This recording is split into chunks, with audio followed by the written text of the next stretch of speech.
Hello guys, welcome back to Text with Nikesh Sharma. Today we'll be discussing case study 8 from Case Study Digest. This case study is also from MTP to October 2019 case study. Both are of 25 marks, so we do not have any other additional question or MCQs to do. So without further ado, let's get started. So first we'll see the MCQs. So yeah, देखते हैं first MCQ में हमसे क्या पूछा है. Assuming that ABC Limited satisfies the active business outside Indian MNO does not satisfy, तो बताओ उनका रेसिडेंशियल स्टेटस क्या होगा अगर फॉलोइंग कंडीशन है. पहले मैं आपको ऊपर एक इन्फॉर्मेशन पढ़ा देता हूँ. यहाँ पे एक इन्फॉर्मेशन हमें दी हुई है. हाँ, यहाँ पे लिखा हुआ है अर्जुन. यहाँ पे एक पर्सन है, उसका नाम बताया है. अर्जुन ने 300 इक्विटी शेयर होल्ड करें 2 फॉरेन कंपनी में, ABC और MNO. मतलब ये दोनों तो हमारी फॉरेन कंपनी है और ईच 3 इंडियन कंपनी. कौन कौन सी? PQR, EFG और HIJ. ये तीनों हमारी क्या है? इंडियन कंपनी है. ठीक है, अब इसके अकॉर्डिंग हम देखते हैं. तो इसमें बताना है कि अगर एक्टिव ABOI सेटिस्फाई करा है और नहीं करा है तो उस केस में नीचे कंडीशन के अकॉर्डिंग क्या रेसिडेंशियल स्टेटस होगा. तो जैसे हमने सेक्शन 6 में जो CBDT का सर्कुलर आया हुआ है हमारा गाइडिंग प्रिंसिपल्स का, उसके अकॉर्डिंग हम देखते थे अगर एक्टिव बिजनेस आउटसाइड इंडिया का सेटिस्फाई होता है तो उसमें हमें इनमें दो में से कोई एक चीज़ देखनी पड़ती है, मेजॉरिटी ऑफ बोर्ड मीटिंग, या फिर अगर डी फैक्टो डिसीजन मेकिंग किसी और को ट्रांसफर करी हुई है तो उसके अकॉर्डिंग वो देखते हैं हम. अगर ABOI सेटिस्फाई नहीं करता है तो हम देखते हैं कि पर्सन कौन सा वो डिसीजन मेक करता है पहली स्टेज, और दूसरी स्टेज उस पर्सन का प्लेस क्या है डिसीजन लेने का, जो पर्सन है उसका प्लेस क्या है. ठीक है, तो अब देखते हैं पहले वाले में क्या बोला है इन्होंने. ABC एंड MNO दोनों ने क्या करा है, 2 बोर्ड मीटिंग आउट ऑफ 5 जो है इंडिया में हेल्ड क्यों नहीं है. तो मतलब यहाँ पे देखें तो हमारे बोर्ड मीटिंग का तो केवल जहाँ पे टेस्ट पास होता है उसमें देखते हैं. तो यहाँ पे हम देखेंगे केवल ABC के कंटेक्स्ट में देखेंगे इसको, क्योंकि इसने पास करा है टेस्ट. ABC क्योंकि मेजॉरिटी आउटसाइड इंडिया करिए, तो अब तक तो इसका लग रहा है कि इसका जो रेसिडेंशियल स्टेटस होगा वो आउटसाइड इंडिया होगा. पर अभी बाकी भी इन्फॉर्मेशन देख लेते हैं. बाकी इसमें क्या क्या, ABC की जो बोर्ड मीटिंग है, जो बोर्ड ऑफ डायरेक्टर्स है वही उसके कमर्शियल डिसीजन लेते हैं. तो ठीक है, board of director commercial decision लेते हैं, board of director outside India meeting करिए, तो इसका तो हो जाएगा आउटसाइड इंडिया. ठीक है, और इसका MNO का देखिए, MNO का की मैनेजमेंट कमर्शियल डिसीजन कौन लेता है? CEO CFO लेता है. पहला हम क्या देखते हैं कि कौन पर्सन लेता है, तो वो है CEO या CFO, और वो लोकेटेड इंडिया, तो उनका प्लेस क्या है? इंडिया. तो इसका क्या हो जाएगा? इंडिया हो जाएगा. तो इसके अकॉर्डिंग हम देखते हैं इसका आंसर क्या बनेगा. बोथ ABC रेसिडेंट नहीं, नहीं, इसका आंसर हो जाएगा हमारा नॉट रेसिडेंट इंडिया देश, और MNO हो जाएगा. ठीक है, इसका आंसर हो जाएगा हमारा C. तो हमारे पास सेकंड वाला MCQ देखते हैं. सेकंड वाले MCQ में हमसे क्या पूछा है. सेकंड वाले बोला है जो DTAA हुआ है कंट्री Z और L के साथ असेंबली प्रोजेक्ट बताओ जो EFG ने सेटअप करा है, उसका हमारा क्या स्टेटस होगा, जो हमारा क्या होगा. तो पहले हम देख लेते हैं, हमें 2 इन्फॉर्मेशन दी हुई हैं. सबसे पहले तो एजम्पशन हमें क्या लेनी है पूरे क्वेश्चन में, जो हमारा कंट्री Z के साथ हुआ है वो OECD बेस पे हुआ है, L के साथ UN मॉडल के बेस पे हुआ है, और इंडिया जो है क्रेडिट मेथड फॉलो करती है दोनों कंट्रीज़ के साथ. ठीक है, अब आगे देखते हैं EFG का हमें क्या इन्फॉर्मेशन दी हुई है. EFG के बारे में हमें यहाँ पे ये बताया हुआ है. सबसे पहले तो उसमें असेंबली प्रोजेक्ट पूछा है. हमें असेंबली प्रोजेक्ट हमें पहले ही पता है कि UN मॉडल पे ही होता है, क्योंकि UN मॉडल टैक्स कन्वेंशन में होता है. तो हमारा जो कंट्री L के साथ हुआ है हमें बस एक वही देखना है कि वो हमारा असेंबली प्रोजेक्ट बनेगा या उससे हमारी पी बनेगी या नहीं बनेगी, क्योंकि OECD वाली तो वैसे भी पी नहीं बनेगी. तो जो कंट्री Z है, जो हमारी यहाँ पे कंट्री Z के हमें रिलेशन में जो इन्फॉर्मेशन दी हुई है वो तो हमें पढ़नी नहीं है, केवल कंट्री L की पढ़ेंगे. कंट्री L का क्या है, जो प्रोजेक्ट सेटअप करा है 5 मई से लास्ट करा है उसका 31 अक्टूबर तक. अगर आप ये देखते तो ये जो इसका डेज बन जाएंगे, ये इसके बन जाएंगे 180 डेज, और वहाँ पे मोर देन 6 मंथ्स का है तो ये 180 डेज मोर देन 6 मंथ नहीं बनते हैं. तो कंट्री Z का तो OECD बेस पे नहीं बनेगा, और यहाँ पे इसका मोर देन 6 मंथ नहीं हुआ है कंट्री L का, तो वो उस बेस पे नहीं बनेगा पी. तो यहाँ पे देख लेते हैं, यहाँ पे इसका आंसर क्या हो जाएगा. यहाँ पे इसका आंसर हो जाएगा कॉन्स्टिट्यूट नहीं, नो कॉन्स्टिट्यूशन ऑफ पी दोनों कंट्री में. ठीक है, नेक्स्ट क्वेश्चन देखते हैं. नेक्स्ट में हमसे क्या पूछा है. नेक्स्ट में पूछा है as regard to the technical consultancy जो HIJ प्रोवाइड करी अपने क्लाइंट को Z और L में थ्रू पर्सनल एंगेज प्रोवाइड करी, तो बताओ which of the following statement correct होगा इस पर DTAA. तो हमें पता है ये क्या कहते हैं, यहाँ पे आप देख सकते हैं, क्योंकि इसने क्या करा, पर्सनल एंगेज करे, तो यहाँ पे हमारी क्या हो जाएगी, सर्विस पी आ जाएगी. और सर्विस पी के केस में हमने पढ़ा हुआ है जो आर्टिकल हमारा आता है, आर्टिकल 5 तो हमारा लगता ही है पहले पी के केस में, और आर्टिकल आप देखें तो यहाँ पे टू बी स्पेसिफिक 3 लग जाएगा, सब पैरा 3 लग जाएगा उसका. तो हमें पता है सर्विस पी के केस केवल ये भी हमारा जो है केवल ये हमारे UN मॉडल में लगता है, और सर्विस पी में जब मोर देन 183 डेज होते हैं, more than 183 days in any of the 12 month in physical year, तो उसमें हम मान लेते हैं हमारी सर्विस पी हमारी मान ली जाएगी. तो पहले देखते हैं हमें इससे रिलेटेड इन्फॉर्मेशन हमें क्या दी हुई है ऊपर. इसमें भी हम देख सकते हैं यहाँ पे कंट्री जेड और कंट्री एल के साथ इन्होंने कॉन्ट्रैक्ट करा हुआ है, पर हम कंट्री जेड का तो लेंगे नहीं क्योंकि वो OECD है, तो उसके वहाँ पे तो हमारी पी बन ही नहीं सकती। और कंट्री एल के बेस पे देखते हो वो हमारा 183 डेज, 183 डेज से ज़्यादा बनता है नहीं बनता है। तो वहाँ पे अब हम देखते हैं, इन्होंने पर्सनल एंगेज करे हैं, ठीक है। तो यहाँ पे क्या है, कंट्री जेड का ये तो हमें पूरा पढ़ना ही नहीं है। कंट्री एल में क्या करा है, 10 जुलाई से 31 दिसंबर तक का करा हुआ है। अगर हम यहाँ पे देखते हैं कंट्री एल के केस में क्या होगा, हमारा 175 डेज निकलेंगे अगर हम यहाँ पे हम कैलकुलेट करते हैं। ये 10 जुलाई से 31 दिसंबर हमारे दोनों डेज इंक्लूड होंगे, ये ध्यान रखना दोनों डेज इंक्लूड होंगे कि 10 तारीख को हमारा प्रोजेक्ट स्टार्ट हो गया था, हमारा स्टेट 10 तारीख को था वहाँ पर, और 31 तारीख को खत्म हुआ, तो मतलब 31 को भी हम वहाँ पे थे, दोनों हमारा आएगा। तो यहाँ पे जो हमारा बन जाता है वो 175 डेज बन जाता है। 183 डेज से हम 183 डेज भी होता तब भी नहीं बनता, लेकिन तो हमारा उससे भी कम है, तो हमारा एल के केस में भी नहीं बने क्योंकि वो लिमिट से कम है, डेज लिमिट से कम है, और जो हमारा कंट्री जेड में तो बनेगा ही नहीं क्योंकि वो हमारा OECD के बेस पर है। तो इसके हिसाब से अब इसका आंसर देख लेते हैं हमारा क्या बनता है। इसका हमारा बन जाता है आंसर वुड कॉन्स्टिट्यूट नहीं, would not constitute P in either case, हमारा बन जाएगा 3 का हो जाएगा बी। ठीक है, अब नेक्स्ट देखते हैं, नेक्स्ट हमसे क्या पूछा है। As regard to taxability of profit earn by ABC and MNO, sale of spices उन्होंने करी है, थ्रू ब्रांच भी करी है एंड डायरेक्टली भी करी है। तो बताओ which of the following statement correct होगा, DTW जो एंटर हुआ है जेड और एल के केस में। ठीक है, सबसे पहले हम इसमें देख लेते हैं हमने इन्फॉर्मेशन क्या दी हुई है ऊपर। हाँ, ABC और MNO के केस में हमें ये इन्फॉर्मेशन दी हुई है, इसको पहले हम पढ़ लेते हैं। ABC जो है कंट्री जेड की कंपनी, कंट्री जेड में है, और MNO कंट्री एल में है। दोनों स्पाइसेस मैन्युफैक्चर करती हैं, बोथ कंपनीज की ब्रांचेज है इंडिया में। ठीक है, दोनों क्या करती हैं, इस अपना इंडिया में तो बेचती हैं थ्रू इट्स ब्रांच, और एज वेल एज डायरेक्टली भी बेचती हैं अपनी इंडिया में अपने बल्क कस्टमर्स को। तो अब देखो, सबसे पहले तो हमें पता है जो हमारा आता है आर्टिकल, पहले मैं बता देता हूँ, जो हमारा यहाँ पे आता है आर्टिकल जो में लग जाता है 5, आर्टिकल हमारा 5 लग जाता है। 5 में भी स्पेसिफिक बताओ तो 2, 5(2) हमारा क्या कहता है, पी में ब्रांच इंक्लूड होगी। और हमने आर्टिकल 7 में पढ़ा हुआ है कि जहाँ पे भी हमारी पी होती है वहाँ पे हमारा सोर्स स्टेट में हमारा टैक्सेबल हो जाती है। तो हमारी जो कहते हैं ब्रांच तो दोनों कंट्रीज़ में, चाहे वो जेड हो कि चाहे एल हो, दोनों कंट्रीज में हमारी ब्रांच है, तो हमारा तो जो हम ब्रांच के थ्रू करें वो तो हमारा सोर्स स्टेट में, मतलब ब्रांच वाले दोनों जेड और एल में टैक्सेबल हो जाएगा। अब देखते जो हम डायरेक्टली कर रहे हैं वो हमारा कैसे टैक्सेबल होगा। हमने पढ़ा हुआ है फोर्स ऑफ अट्रैक्शन रूल पढ़ा हुआ है। फोर्स ऑफ अट्रैक्शन कहाँ पे आता है, फोर्स ऑफ अट्रैक्शन हमारा लग जाता है आर्टिकल 7 में आता है, केवल UN मॉडल में हमारा में आता है। तो इस केस में भी हमारा कंट्री जेड में तो कुछ होगा नहीं, कंट्री जेड में तो लग ही नहीं सकता है क्योंकि वहाँ पे तो OECD है। कंट्री एल में लगेगा तो वहाँ पे हमारा UN मॉडल आता है। तो UN मॉडल कहता है force of attraction. Force of attraction क्या कहता है हमारा, जो सेल ऑफ सेम और similar goods as sold through that PE, मतलब कि जो हम सेल सिमिलर, वही सेम है वे सिमिलर गुड्स हम सेल कर रहे हैं उस कंट्री में डायरेक्ट, जो हम एज थ्रू हम PE करते, तो वो भी हमारा टैक्सेबल हो जाएगा। वो भी ऐसा मान लीजिए कि आपने ब्रांच के थ्रू करा हुआ है। तो जो कंट्री एल का है, कंट्री एल में पहले तो यहाँ पे क्या होगा, एज पर 5(2) जो हमारी PE बन जाएगी, तो उसमें से जेड और एल दोनों के अकॉर्डिंग टैक्सेबल हो जाएगा, दोनों के प्रॉफिट जो ब्रांच के थे। और जो कंट्रीज यहाँ पे जो फोर्स ऑफ अट्रैक्शन के अकॉर्डिंग केवल कंट्री एल का टैक्सेबल होगा, क्योंकि कंट्री एल ने डायरेक्टली बेचा तो दोनों है, पर कंट्री जेड में OECD लगता है तो नहीं होगा। तो एल में तो दोनों ट्रांसफर हो जाए, दोनों क्या कहते हैं टैक्सेबल हो जाएंगे, केवल कंट्री जेड में केवल जो उसने ब्रांच के थ्रू करा हो केवल वही टैक्सेबल होगा। अब देखते हैं इसका हमें आंसर क्या दिया हुआ है, हमें ऑप्शन क्या दिए हुए हैं पहले। हाँ, ऑप्शन हमें यहाँ पे दी ABC और MNO both will subject to tax only to the extent, नहीं दोनों तो नहीं। आगे देखते हैं, हाँ आगे हमें दिया हुआ है ABC and MNO will subject to tax India on the entire profits, नहीं दोनों एंटायर के भी नहीं होंगे।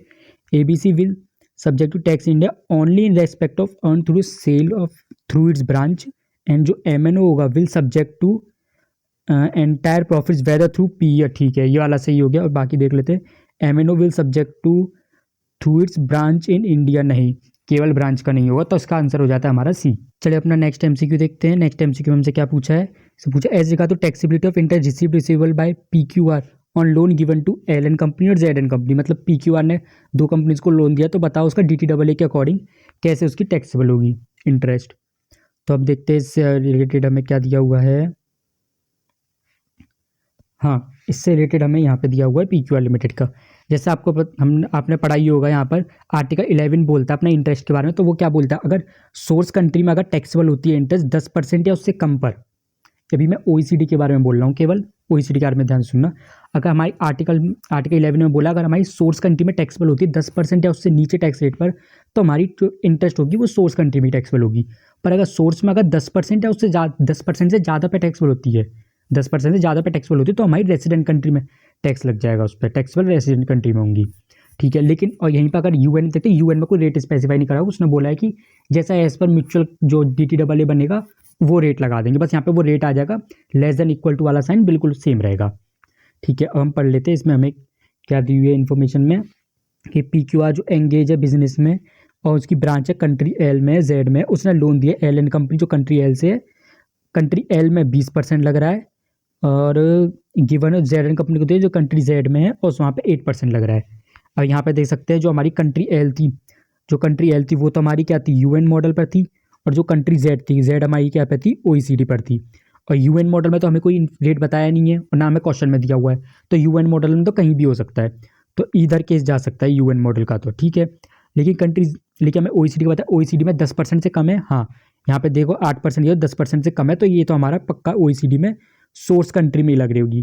तो ओईसीडी में तो हमें पता है क्या कहते हैं, वो जेड में तो हमारी सोर्स कंट्री पे लगेगी, और इसमें हमारी जो एल एन कंपनी वाला जो कंट्री एल है उसमें किसी भी केस में जा सकता है। तो अब देखते हैं इसके हमें आंसर्स में क्या दिया हुआ है।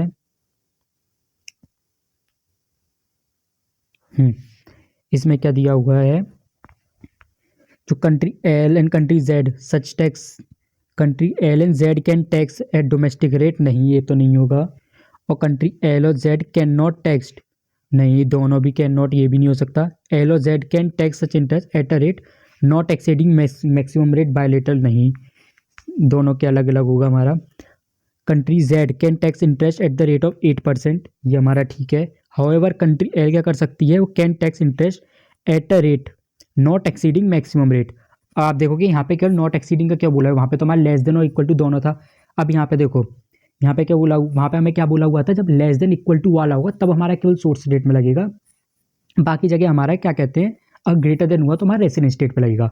कंट्री जो हमारा कंट्री एल है वो तो सोर्स स्टेट है, तो वो तो केवल मैक्सिमम उसी रेट तक ला सकते हैं, इक्वल टू तक लगा सकती है जितना रेट दिया, उसके ऊपर तो फिर रेसिडेंट पे लग जाए, इसलिए इसमें कहा है कि not exceeding the rate, maximum rate बताया होगा जो बायलेटरल रिलीफ में, तो ये हमारा CS का आंसर हो जाएगा डी। अब इसके डिस्क्रिप्टिव क्वेश्चंस पे आते हैं, उसमें क्या पूछा है, इसमें हम दोनों क्वेश्चन एक साथ ही कर लेंगे, दोनों रिलेटेड ही हैं। Whether Arjun would be treated residential, यहाँ पे इसका रेसिडेंशियल स्टेटस पता करना है 7th में। 8th में क्या पूछा, उसकी टैक्स लाइबिलिटी पूछे, एज्यूमिंग की इनकम जो उन्होंने PGP के हमें बता दिया 1850, और हाउस प्रॉपर्टी का हमें कंप्यूट करके बता दिया 525, और बता दें कि BAC नहीं लेगा और FTC आपको इग्नोर करना है। तो हमें बेसिकली इसका रेसिडेंशियल स्टेटस, इनकम और टैक्स निकालना है। देखते हैं इसके ऊपर की इन्फॉर्मेशन हमें क्या दी है केस में। ठीक है,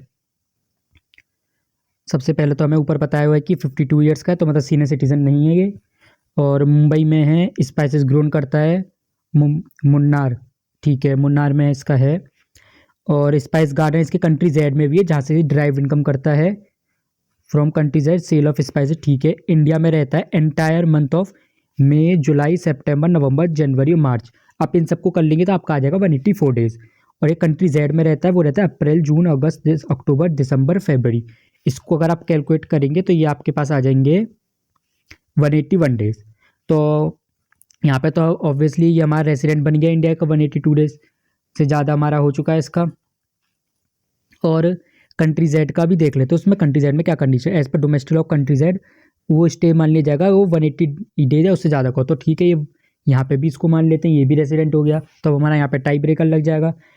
अब टाई ब्रेकर में सबसे पहले हम देखते हैं परमानेंट होम, तो मिस्टर अर्जुन का फ्लैट है जुहू में, बॉम्बे में जो है उसकी वाइफ रहती है, 2 चिल्ड्रन बच्चे रहते हैं। परमानेंट हो तो हमें पता ही क्या आता है, पैसा प्रोलॉन्ग पीरियड के लिए और अवेलेबल एट ऑल टाइम, दोनों अलग अलग कंडीशन है और वाली है, ठीक है। तो पहले तो ये वाइफ के साथ रहता, तो यहाँ पे इसका परमानेंट होम तो लग गया टिक, परमानेंट होम है इसका। He also has flat in Thane, जो उसने लेट आउट कराया, ठीक है, तो एडिशनल इन्फॉर्मेशन हो गई। और रेसिडेंशियल हाउस इसका कंट्री जेड में भी है, जो वहाँ पे विजिट करता है जब, तो रेसिडेंशियल हाउस है तो ये भी अवेलेबल ऑल टाइम्स हो गया, यहाँ पे भी टिक लग गया परमानेंट होम। अब इसका देखिए सेंटर ऑफ वाइटल इंटरेस्ट, अब सेंटर ऑफ वाइटल इंटरेस्ट यहाँ पे जो सोशल इकोनॉमिक रिलेशन जो होते हैं वो देखते हैं। तो पहले तो इन्होंने जो एडिशनल इन्फॉर्मेशन दी थी हमें कि इसका थान में फ्लैट है जो लेट आउट करा हुआ है, तो मतलब यहाँ पे इसके वाइटल इंटरेस्ट है इसका, यहाँ पे इंटरेस्ट है इसका यहाँ पर। इंडिया में। और दूसरा क्या होता है, पैशनेट आर्टिस्ट जो अपनी पेंटिंग एग्जीबिशन करता है मुंबई में, जो इसका, और यहाँ पे क्या कहते हैं इसके इकोनॉमिक रिलेशन भी हो गए, सोशल इकोनॉमिक रिलेशन। तो यहाँ पे इसका सेकेंड बार टेस्ट इंडिया में पास होता है, तो ये बन जाता है हमारा इंडिया का रेसिडेंट बन जाता है।